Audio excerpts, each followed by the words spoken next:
chap's fascinating to talk to as well. Is he? About them? Designed all by himself by the same. He's done like all this himself. Cedar wood, I think, made out of cedar wood. This place.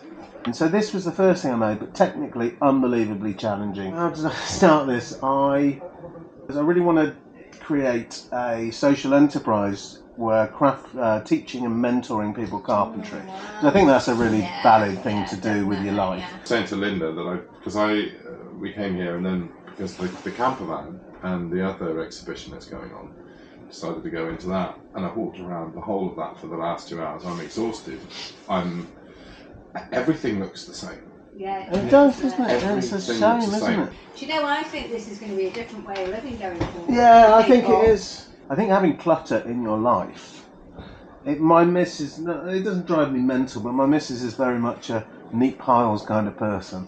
Whereas if my world is full, if I walk into a room, there's stuff everywhere. I hate it. My head is just jumbled up, and I can't wait. But she'll turn that into neat piles, and I'm like, that doesn't live there. If you don't put it away now, it's just going to carry on living there for the next 6 months, isn't it? People want their own space, don't they? They want somewhere to call their own, somewhere that they can hunker down, and somewhere that they enjoy being. And actually having masses of room, that does appeal for some people. They want to say, I've got a 4-bedroom house. But actually, how much more can you do with your life? If you live somewhere like that, you can lock it up. Yeah.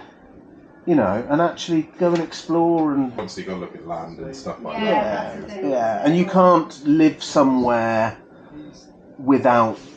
Just because you can put that building under permitted development, there's no building you can actually legally live in if you don't have some form of planning permission. The beauty of that is because it's a temporary structure and it sits on temporary foundations, they're much more inclined to let you live there, because once they let you put a permanent building somewhere, however small, once they say yes, you can have planning permission, you legally can develop that into a big thing. But if you put a temporary building down, they're much more inclined to say, well, yeah, we'll give you a license for a temporary building for the next X amount of years, but we're not going to let you have it as a permanent building. No. You know. So you've got to, basically, the system is a bit broken in our country for living, and it needs more flexibility, and they're not ready yet to create flexibility. That's a shame. Nice to meet you, yeah. And you. Yeah. Like, we're really good at ideas, but we're very rarely the people who back the project because we're fearful of it failing. In America, you throw an idea at them, and they'll just get stuck in. It's just their mentality to take a risk. Make it work. But in our country, we tend to be a bit like, yeah, I think that'll work. I'm pretty sure it'll work, and if it does work, I'll tell you that I knew it was going to work, but actually I'm not going to back it in any risky kind of sense. As soon as I've proven there's a market for this, I'm in a position where I can supercharge the production process of that and start employing people. The basis is all there.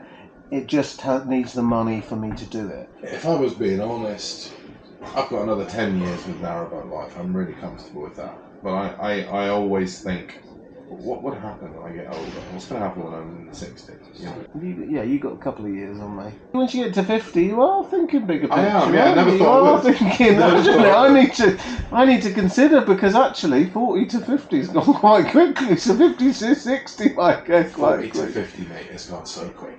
When you were saying about the height there, somebody came in here earlier today, 6'11". No, I saw them. The guy, he was with 2 other guys. Yeah. I saw him walking along, I was like, holy crap, yeah, he was... Because somebody else... Were you what are you? I'm 6'7". Yeah, you were 6'7", and I was chuffed, and I thought, he's tall, so he'll be able to get in. And I looked in, and I said, can you get in? And he went, no. And I went, how tall are you? He went, 6'11". I was like, yeah, no, he looked tall. I definitely didn't design the this. The way his legs came up to about here on me. Because his mate was like quite short, like a little bit less than me. I saw him. Absolute ginormous. But just stay in touch, mate, to be honest. Like, this doesn't have to be now. I know, I'm not going anywhere in the short term. If you ever fancy coming to my workshop and hanging out and having a coffee. You made all this yourself? Yeah. A lot of sticking timber on, mate, to be honest.